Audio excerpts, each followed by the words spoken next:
All right, guys, so here we are, fresh off the shine from our first best of the year video. I love this so much, I'm already looking forward to the next one. But of course, we have to look at 12 individual months first. Let's go.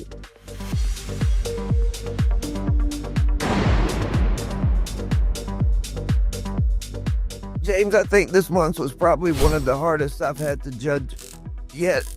The shots were so great, so spread out. There's some classic shots. We're starting off right. 2026, the first month, there's a lot of really great shots. Yeah, I think also to add to that, I think we're talking classic movies here because 6 of them are all before 1958. So it's a strong classic Hollywood lean on this one. There we are. Got some true film historians out there.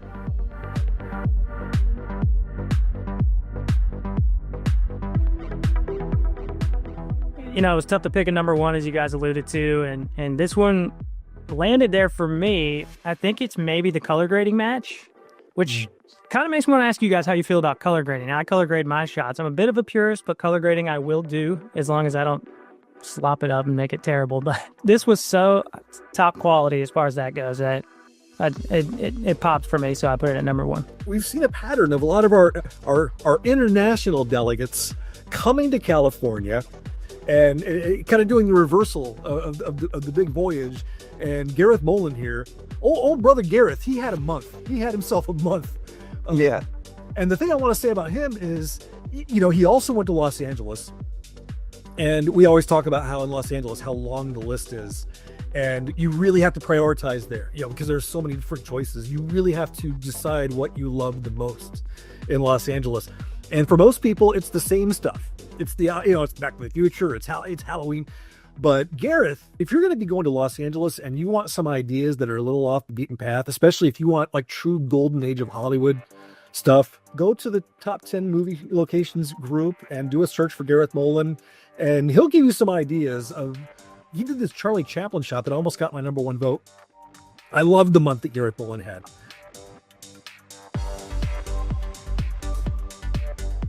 I'm not sure how many Three Stooges fans are still living. Let's. Oh, really, Rand? Okay. Yeah. I mean, let's face it. By today's comedy standards, a bunch of guys just slapping each other all the time and remaining friends for some reason. Anyway, doesn't really seem funny anymore. But the place in Hollywood history that the Three Stooges has is beyond compare.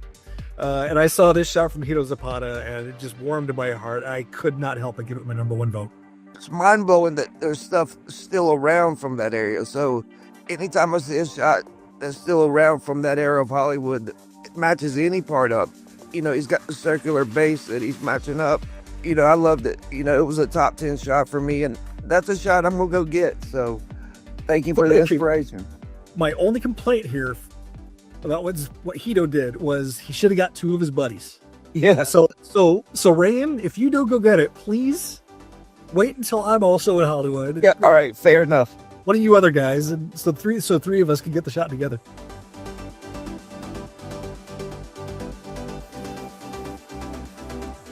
Steve Dahlman's never away from these videos very long, is he? He does this shot from The Cell. I confess I've not seen this movie, but Steve does so many. He captures so many different types of movies. And he does a lot of shots that are quite similar, where he's quite close to the camera, they're ground level and so on. But this one, not only is it, the composition is really nice, but this is one where I'm like, how have you taken that shot? Because you can't tell. This is a different sort of Steve shot.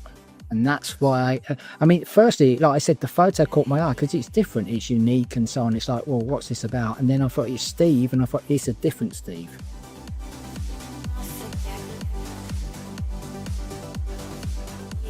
The defending gold medalist from last month, Polly Carr, Rebel Without Cause. I'll tell you what, we see this shot done often, but you get the father and son aspect.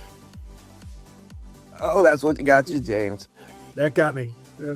I think you mentioned this in the last video. We don't discuss how our voting was beforehand. Like, this is the first time I'm hearing the reasons you guys voted certain ways, and it's funny when they match up, because I thought the same thing as you, James. Like, can't wait till my daughter's that age and we can start reenacting the shots. And it's a family affair. Like, that's the dream, to like have the family involved and them not be like, oh, we gotta do the stupid thing, dad's hobby again, you know? Yeah. because they don't know that they won't have a choice.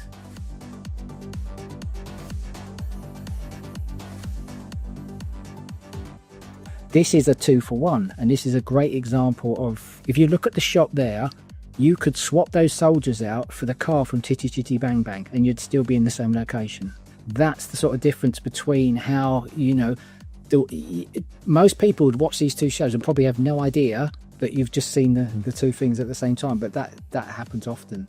It turns out, Justin, you just tease. So Ryan's number one vote got bumped into the 10 spot. If we didn't do things that way, Sean also had the Chitty Chitty Bang Bang shot, which would have been the true number 10 that got bumped out. So yeah, Sean could have been here twice.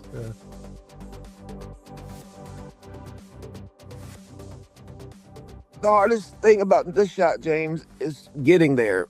Getting to the rock in Alabama Hills, as everybody knows who's been to Alabama Hills, it's not an easy trip to make. So I love Tremors. I've done that shot myself. It's a classic shot, and the guy crushed it. So kudos to him. This shot does seem rather popular. I've seen quite a few people do this one in recent years, and this is the classic example of when you have so much distance between foreground and background, it can be very, very easy to have your camera be too close or too far. And usually when I see people do this shot, I think, oh no, your camera's too close, or no, your camera's too far, because that rock that's in the foreground gets scaled up or scaled down. But Marcus here, it's exactly spot on. So that's what I love the most about it, was just how precise his distance was.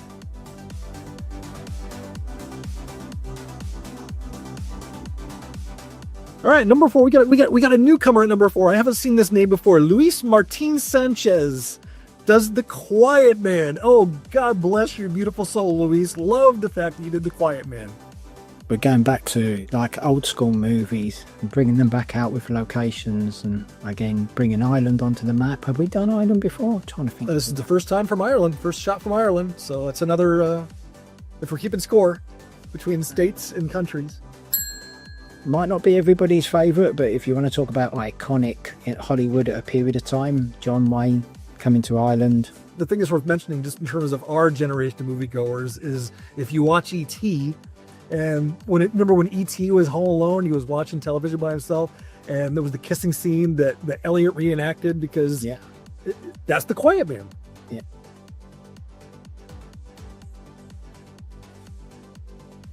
Okay, so we get into the medalist section. The bronze medal goes to Bruce Murdoch for the second month in a row.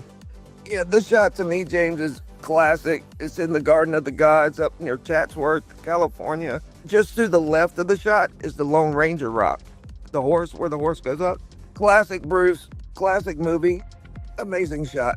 Just nice to see something that's landscape oriented and not completely developed in the LA area. Yeah, I was gonna say, which is hard to do in LA. Yeah.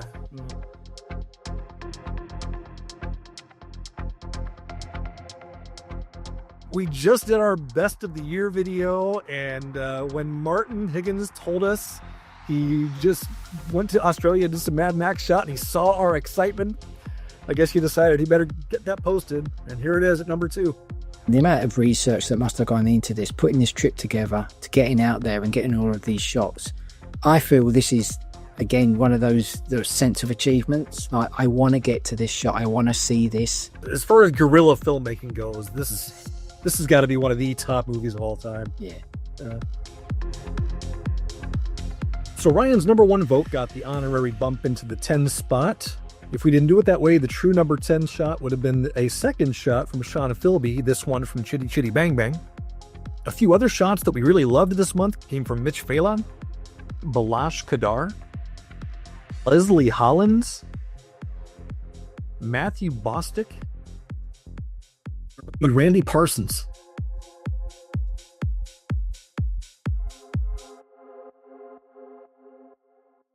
There's very few times I see a shot and I'm just jealous of the shot that I haven't gotten this shot.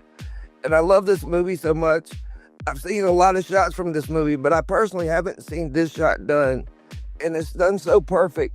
I think the one thing I love about this is it arouses so much curiosity. And it gives you an idea, like, what happens over time? What happened here? You know? Where's the road? But yeah, I took a line from the Mel Gibson movie The Patriot and apply it to what I shoot, and that is aim small, miss small. You remember that scene when Mel was teaching his sons how to shoot? Aim small, miss small. And the aim small in this one is that cactus on the right side of the frame. That is the same cactus. Those things live to be about 200 years old, so that's the same cactus. And you can see he lined it up with just underneath that little notch in the mountain line. And if you can line that up and then determine that you know that you're on where the road used to be, you know you have a precise matchup there. And I think a lot of less tenacious movie location hunters would have just shown up and just a very general say, oh, there's the mountain, and be happy with it. But what Paul did here was truly what I aspire to in every shot I take. I love this so much. Man, this is great. I wonder if the road is still there.